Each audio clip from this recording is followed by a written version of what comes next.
Python has ruled the programming world for years. But with the rise of AI, new languages like Rust and Go, and massive changes in technology, people are asking, is Python still relevant in 2025? Or is it slowly dying out? Let's break it down and see where Python stands today, and what its future really looks like.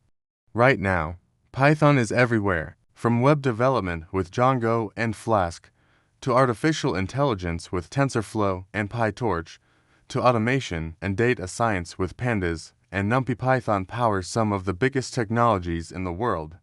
It's consistently ranked among the top 3 programming languages globally, and it's often the first choice for beginners because of its simplicity and readability. But let's be honest, Python does have weaknesses.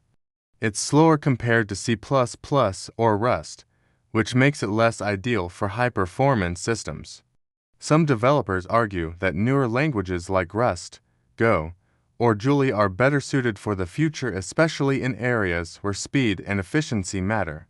And with AI tools like ChatGPT helping developers write code in any language, the barrier of Python being easy to learn isn't as strong as it used to be.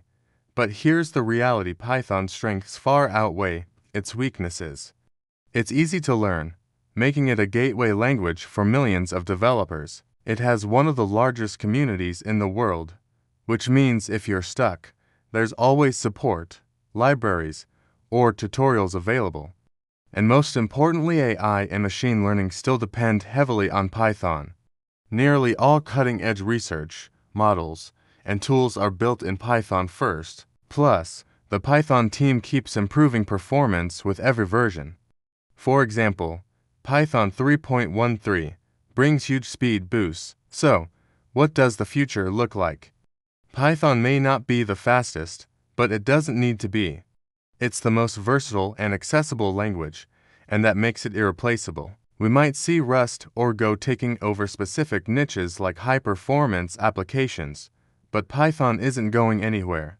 Instead, it will continue dominating AI, data science, automation, and education for years to come.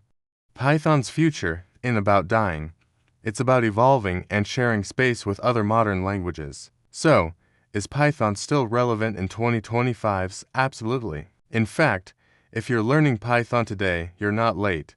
You're right on time. Python's simplicity, ecosystem, and dominance in AI make it one of the safest bets for your programming journey. What do you think? Will Python stay on top? Or will a new language take its crown? Drop your thoughts in the comments.